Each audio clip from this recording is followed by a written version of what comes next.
Okay, so we're taking a look at multiplying a polynomial by a monomial. So we're going to take one or more terms and multiply them by only a single term in each case. So in this case here, we're going to use what's called the distributive property. We use that term, distributive property. If you don't remember that term, what we're doing is we're distributing things across the brackets, which you'll see later on. But we're using them to expand or multiply. So if you see the term expand, you can relate that term to multiplication. So whenever you hear expand, you're multiplying something. So we're going to expand these algebraic expressions. We multiply each term inside the brackets by the term outside the brackets. Note, numbers multiply with numbers. Variables and exponents multiply with like variables only. Doesn't matter the exponents, okay? And you'll see that in a moment. So in adding, subtracting, we can only combine like terms. In multiplication, we don't have to worry about the like terms as much. So A here, just multiplying a monomial by a monomial. We've done questions like this in the past. We got 3 times -4. So positive times a negative will be a negative. 3 times 4 is 12. Just like we've done in the past. So the same process is done for all these other monomial setups. 3 times x. Well, 3 times x can just be written as 3x. We don't need the brackets there. We can just write it out 3x. In the case of x times x, well, x times x can be simplified to x squared.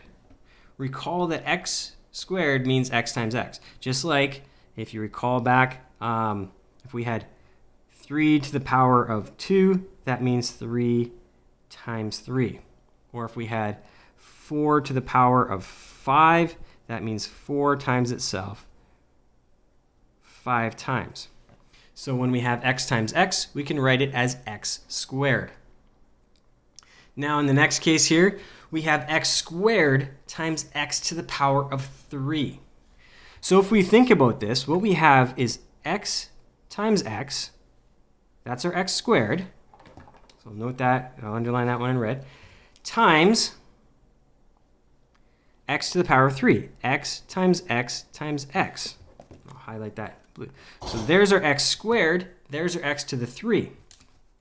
So what we actually have is x times x times x times x times x, or x to the power of 5. And really all we're doing here is combining these exponents. So we have a total of 1, 2, 3, 4, 5 x's. Now, moving on, we have -7 times -x squared. So just like in the setup for B, we have -7, and we could actually pretend that there's a -1 here in front of the x if we wanted to. So we have -7 times -1, which is going to give me +7, and then times x squared. So we have the number portion multiplying, and we leave the variable portion. In the next case, we have -4x times x squared. So there's no number other than a 1 possibly to multiply with the -4, so we just have a -4 left. But the variable portion we can multiply. We have x times x times x. So that's 3 times. So we have x to the power of 3. In the next case here, we have -4x squared times 5x squared. So we multiply the numbers. -4 times 5 is going to give me -20. Then I have x squared, 2 x's, times 2 more x's. So I have x to the power of 4. So -20 x to the power of 4 is what we get. Now, when we move beyond that to expanding monomials and then larger polynomials, here I have a binomial, here I have a trinomial. When we're doing those, we multiply everything outside the bracket by everything inside the bracket. If you think back to when we had the plus and minus in front of the brackets with adding and subtracting, same idea here. So I'm going to multiply everything inside the brackets by the number outside the brackets. So it's really like doing multiple questions like these ones up here. So in this case, we're doing 2 multiplications. We're doing 3 times x, which is 3x, and 3 times 2, which is going to give me 6. So I multiply each number in the brackets by whatever's outside the brackets. In the next case, same thing. Multiply each term inside the brackets by x squared. So I have x times x squared. That's going to give me 1, 2, 3 x's. So x to the power of 3. And then negative 1 times x squared is just going to be negative x squared. Or you could put negative 1x squared. That is the same result as well. In the next one, we have negative x cubed times 2x plus 7. So again, multiply everything in the brackets, each separate term, by negative x cubed. So we'll have a positive and a negative make a negative. There's only the 2 there. And then 3 x's plus another x is going to give me 4 x's.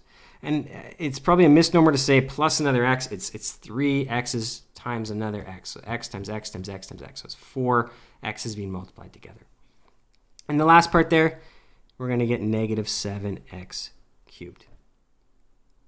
Now in this next one, same process. Even though we got 3 terms, we multiply everything in the brackets by the number outside the brackets.